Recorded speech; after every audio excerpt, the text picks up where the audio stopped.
Hi, everyone. Welcome to the Power of Mindset podcast, episode number 26. This is Haik Tadebos, your host. Today, I want to talk about my inspirational message I read recently from social media. And I've been asked the question before many times, Haik, where do you find inspiration? Where do you look for it? We like the fact that you share so much inspirational information. Well, my entire book is about inspiration, if you think about it. But my response isn't, where you go look for it, but it's about where your mindset is. As in, we find what we seek. Now, if you're looking for the bad news or the excuses or the problems and the economical issues, whatever you like is what you're going to be paying more attention to. Because, like it or not, most of us are exposed to the same amount of same bandwidth of information, but we pick and choose what sticks with us based on what we're paying attention to, like magnets, right? So be careful what you are looking for because you just might find it. So it's not that I see and magically I have better luck. No, that good old saying, the harder you work, the luckier you are. Not really, because the harder you work, the more problems you solve, the few opportunities that most people don't get to, well, you get to because you didn't just stop solving problems. And, that's a piece that I talk a lot about to people when they tend to have more bad luck. It's not that you have more bad luck, you're fixating on those things more. You quit trying to solve the problems. Therefore, the little bad luck becomes into the biggest issue you're solving. And therefore, all you do is talk about that problem. In reality, you don't have much room to look for inspiration. And like it or not, people who are inspired, who look for more inspirations, tend to be more problem solvers. So solve more problems. Because, like it or not, your life is going to be full of problems that you need to be solving up until the last day. We're going to be in our deathbed solving the final problem, which is how many more breaths do I have left in me? So we're always solving problems. So don't become a nagging victimizer of yourself and limiting yourself, thinking that, you know what, I will be able to find inspiration when I solve all these problems. No, problems are part of your life and part of your inspiration in many ways.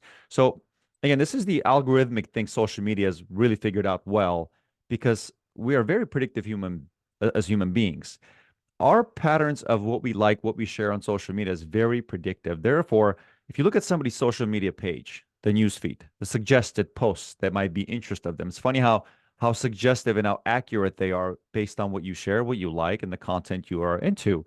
Um, I find a lot of inspiration on social media, what my peers share, what my suggested posts are. Why? Because that's the stuff I pay attention to despite the negativity. So, like it or not, if you ever look through my social media page, my suggested posts, news feed, it's mostly positive, inspirational stuff.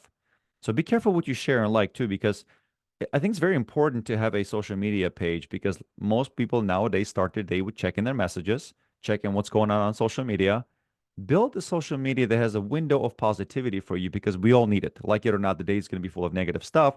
But isn't it nice to be able to open it up and instead of making you more negative, to help you become more positive? And where do I find inspiration? Well, be careful what you seek.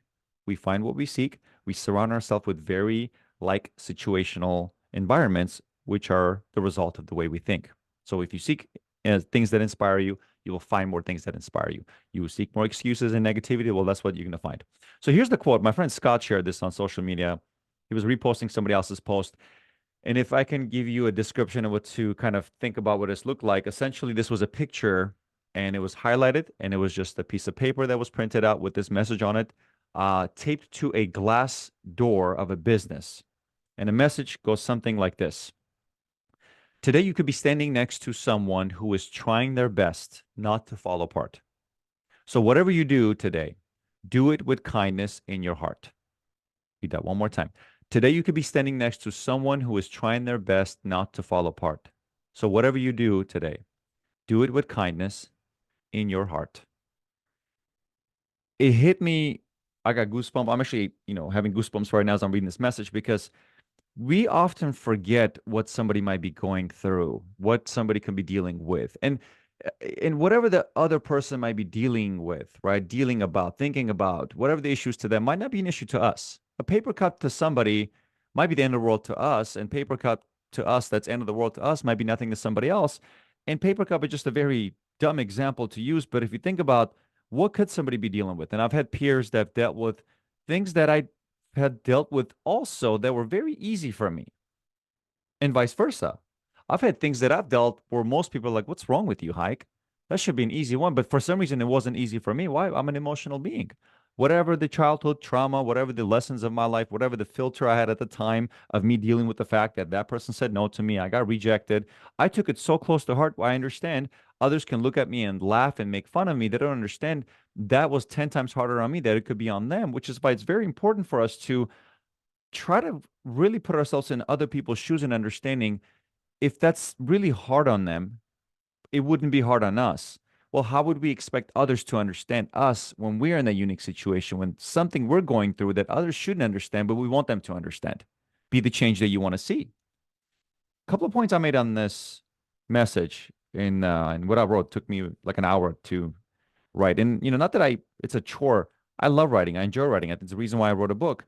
So again, I took like an hour, maybe even an hour and a half to write this message between, finishing my run. I remember my back hurt, so I got into a hot tub and I stayed in my hot tub for a little while and just kept writing and editing. And then I made this post, resharing that picture of that printed document that was sitting on the glass window of a business that my friend Scott shared.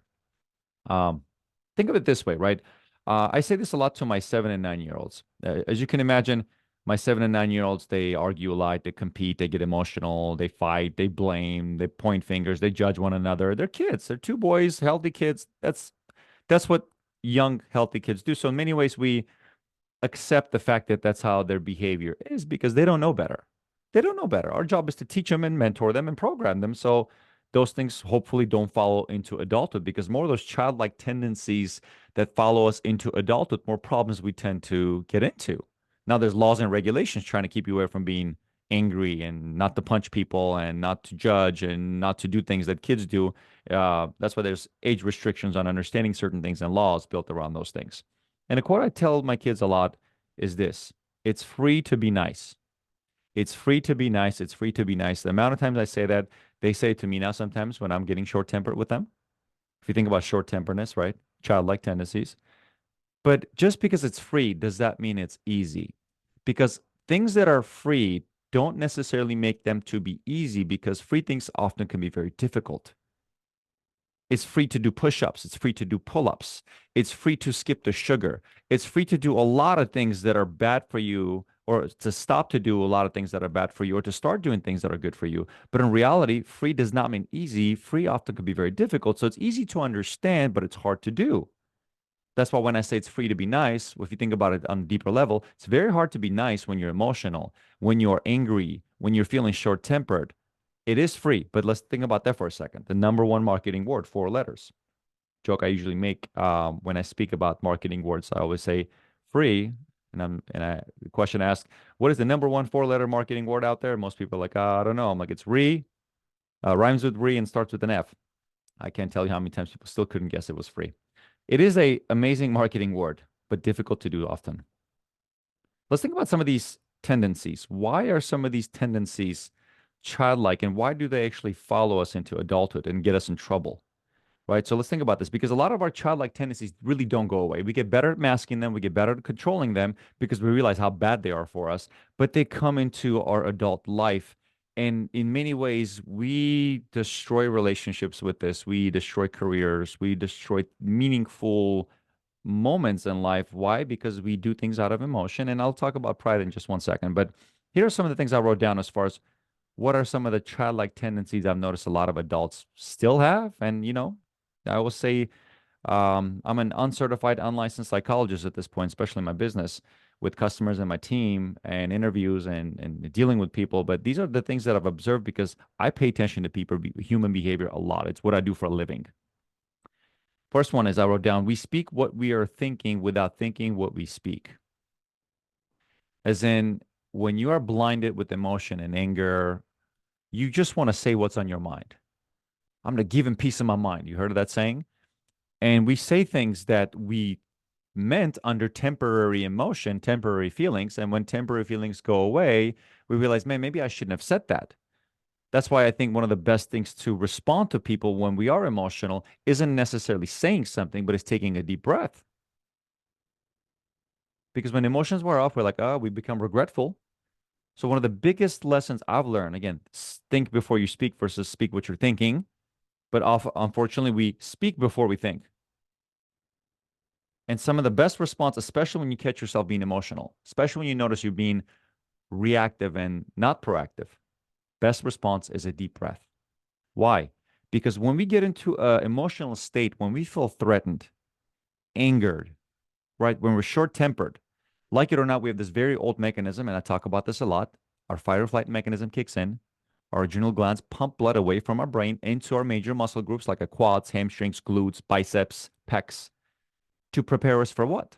Fight or flight, to defend ourselves. See, that is a very old human mechanism that hasn't changed in the millennia. Yes, the way we stress has changed, the conversation type has changed, the technology has changed, but the way our body works is the same. We eat the same, we function the same, we react to stress the same, we recover the same, we build the same, right? So if you think about on the biological level, we're very much the same as been for many, many years, but the amount of issues has increased. The type of the things, it's no longer the tiger that's chasing the stresses you out, it's the text message, the phone call, the rejection, the coworker, the things that are happening with our kids and our spouse, right? So we don't think, and that's why I can't tell you enough times how many times I tell people, and this is when I do public speaking, I actually start my speeches with box breathing.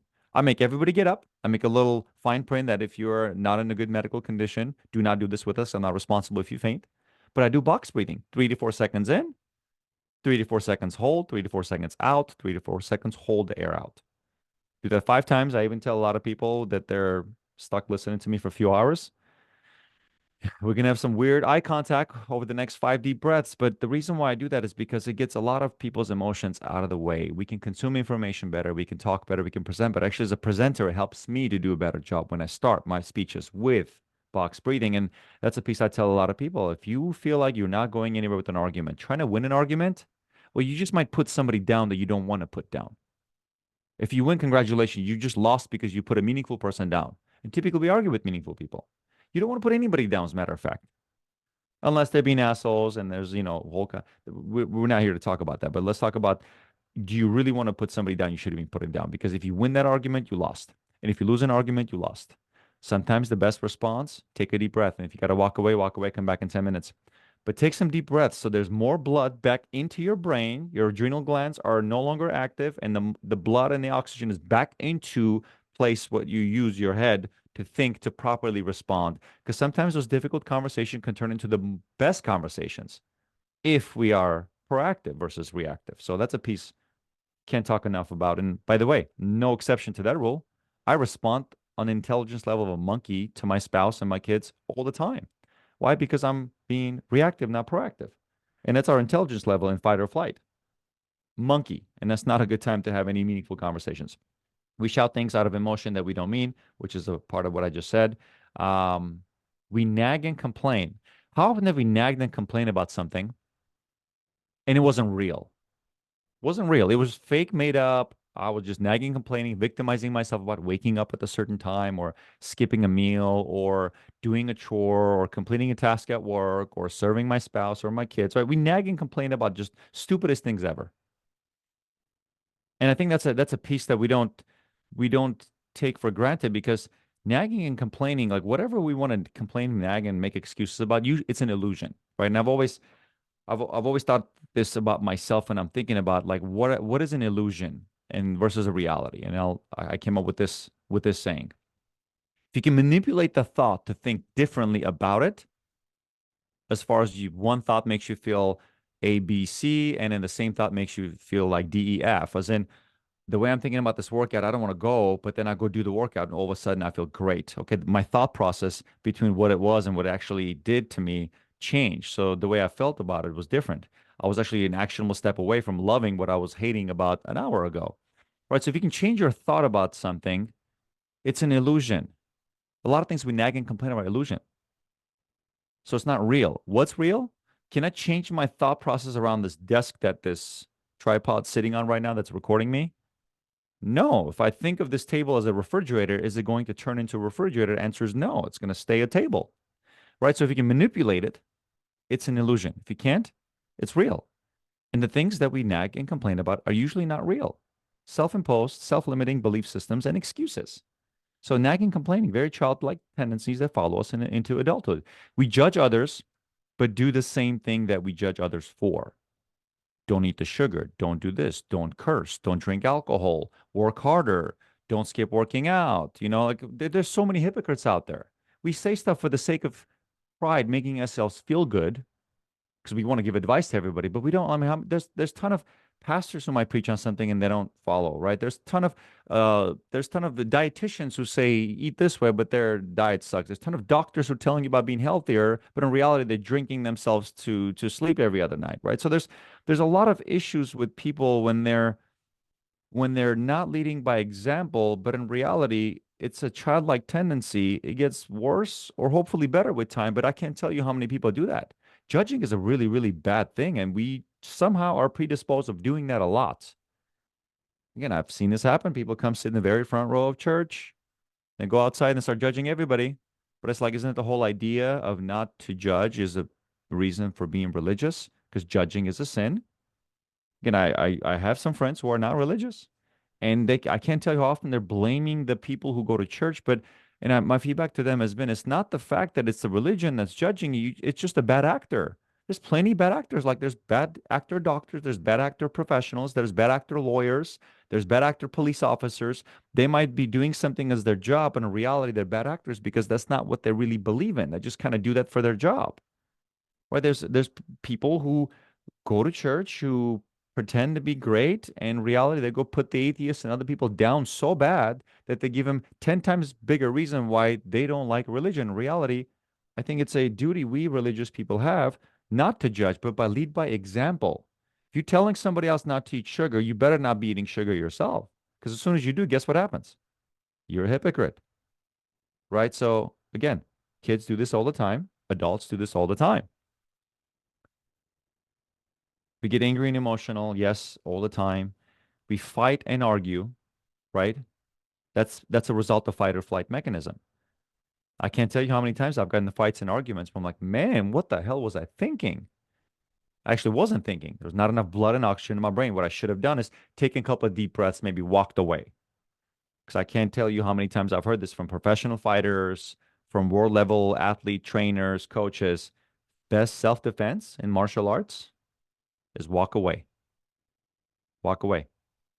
My brother's a professional fighter, and my friends are like, man, your brother can kick your ass. I'm like, he can, but he has to catch me first because I'm faster than him. So, in many ways, I have better self defense because I can run away. But if he grabs me, it's game over. So, I'm training not to run away. That's literally my best self defense weapon right now. But again, if I got my family and kids with me, it's a different story. So, not to make this into a self defense talk, but learn to defend yourself, learn to defend your family. If you're by yourself, run away. If you got people to defend, well, you better learn to put your hands on people because there are people out there who sometimes might deserve it, by the way.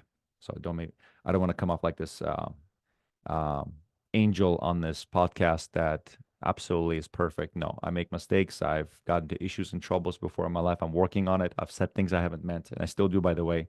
I don't get in the fights and arguments like that, like I used to when I was in my early 20s. Um, we point fingers and blame. Absolutely. We blame others instead of taking responsibility into our hands. My friend and I were just messaging back and forth. And, he went through a kind of a dark place in his life, put on a bunch of weight, had little relationship issues, and arguably he's in the best place of his life. And his message got me a little emotional when I was reading from him. We were actually sending each other a couple of motivational things, messages. And he said, I'm happy with where I'm at in my life. And it's a result of me taking responsibility into my own hands. Wasn't blaming my partner, wasn't blaming the diet, wasn't blaming the environment, why I had potentially maybe a weight issue or a relationship issue. But as soon as I took the responsibility in my own hands, everything got better. Blame is a bad one. It's a really bad one. We get short-tempered, right? We're short-tempered. We ruin relationship. And again, I wrote down the list goes on and on and on. It does truly goes on and on. Not to nag too much about this list, but I wanted to make a point with this. I want to talk about pride for a second. Okay. Why do we, the whole inspiration I got from that piece of paper that I saw, it was posted about, you might be standing next to someone who's really trying their best not to fall apart. So be kind, be good, come from a good place in your heart. Why do we not? Why do we put others down? Why do we put ourselves above them? Why do we feel like our agenda is more important than others? Why do we feel like the universe revolves around us? Why do we feel like we have the biggest problems others don't? It comes from pride. In my post, I actually wrote that I don't know why pride is mentioned first of seven deadly sins in the Bible. But if some of the wisest people that walk this earth decided to cover pride first, there must be some truth behind it. And I asked if anybody knows, let me know. And actually, there is no answer, but there's a lot of conversation around why it's first, because it was in many ways God's first enemy. And I like the one of the response my peer said. He said, "I'm gonna read this off to you guys, and then there's a couple of lines I'll read from the Bible. Pride is the enemy of God. It's against his nature and who he is. James chapter 4, verse 6, Proverbs 8:13, Proverbs 16:5. We'll talk about that. It talked about the sin of Lucifer, the angel that went rogue, right? Pride. He held the highest position in heaven and became prideful in his heart and coveted to be God. Isaiah 14, verses 12 through 15. Pride is a dangerous sin that puts a barrier between us and God and leads to other sins. It's the opposite of love. Corinthians 13, verses 4 through 8. I love that. I love the verses mentioned in here, and it was sent to me by a friend of mine. And I really believe pride is the place where it starts because it does start making you be judgmental. Pride makes you be envious and jealous, right? As in you putting your needs above others. And if you think about Lucifer's pride, he became so proud, he wanted to put God down, right? So when you put pride first, everything else follows. In reality, we are proud beings, unfortunately. Unfortunately, that is a piece I feel like that, God made us in his image. Well, not just like him in his image. There's a lot of things we're not like God, and then some of the things that we're lacking are satanic, are Lucifer's. Pride being first is the reason why I believe a lot of us struggle in this life because we tend to lead with our own needs versus others. We can put others down without thinking about where they are in life, what they're going through, what issues they have, because we are too proud to put ourselves in their shoes. And the greatest lesson that came from Jesus. I love this lesson about him washing other people's feet. And he spoke about the lower you carry yourself in life, the higher you'll be uplifted. But it's hard to carry yourself lower than others because you're too proud. You take pride aside, you start carrying yourself lower. Therefore, you have the things that pride looks for in a healthy way. But with pride, you want to put yourself above others, put them down. You want this respect you don't deserve. You want this status that you don't deserve. You want things to say on your business card, you're the CEO. But when you are putting yourself above others, others will push you down in many ways. And your pride only gets bigger and bigger and gets you to other sins of life. That being said, although there's no solution to this, I did write something short. I think you guys should consider. Something I consider on a daily basis. So what am I saying? Be kind to others. Put your pride aside. It's free to be nice. Stop being an asshole. Forgive. Consider that others might need your positivity more than you think. Be the change that you want to see. And always think, WWJD, what would Jesus do? Thank you guys for tuning in, and thank you for spending time with my thoughts and my messages here. To more episodes and to more content in the near future. Cheers to your success. Cheers to your lack of pride and your confidence and the way you carry yourself, an example you set out there. And always put other people's thoughts and other people's difficulties in your mind when you feel like you're being reactive. Be very proactive, and your relationships just might change. They just might get better. Cheers.